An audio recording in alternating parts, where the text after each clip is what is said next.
Pau 14e accueille l'AC Ajaccio 11e, 4 points d'écart entre ces deux formations et Pau pourrait donc se rapprocher de son adversaire en cas de victoire et surtout faire un pas décisif vers le maintien. Le promu palois y croit, les résultats récents ont été bons. Pau alterne victoire et match nul depuis 7 rencontres, c'est un très joli parcours. Il n'y a eu qu'une défaite sur les 10 derniers matchs pour les Palois. L'équipe de Pau qui compte un match en moins. Il y a donc vraiment beaucoup de chance de se maintenir, mais ça passe par un bon résultat sur ce match contre une équipe de l'AC Ajaccio qui elle a réussi une victoire pour 2 nuls et une défaite sur les 4 derniers matchs, une formation assez irrégulière. La première opportunité est en faveur de l'AC Ajaccio avec Michael Barreto, un duel remporté par Alexandre Oliero, le gardien de but de Pau. Une première belle possibilité pour les visiteurs. Pau a failli se faire surprendre, mais les Palois passent à l'attaque avec Romain Armand à l'initiative sur cette attaque. Le ballon dans la surface, ça passe au-dessus. Quelle grosse opportunité pour les Palois. Une chance énorme pour Scotty Sadzout.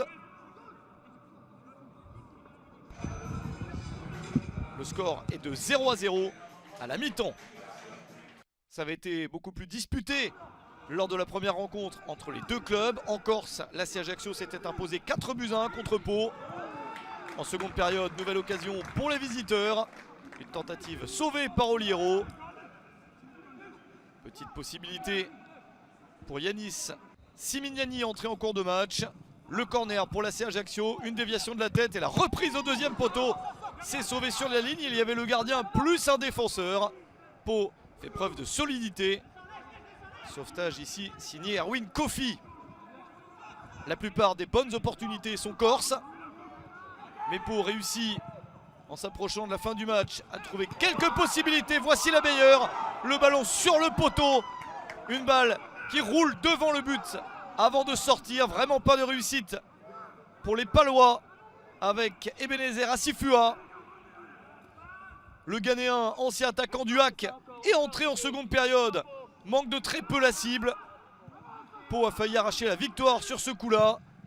Une dernière chance peut-être sur ce long ballon avec Romain Armand dans la surface. Le ballon est trop croisé. C'était la dernière possibilité pour Pau de marquer dans cette partie. Les deux équipes ont eu leur chance dans ce match, mais personne ne parvient à marquer le moindre but. 0-0 entre Pau et l'AC Ajaccio.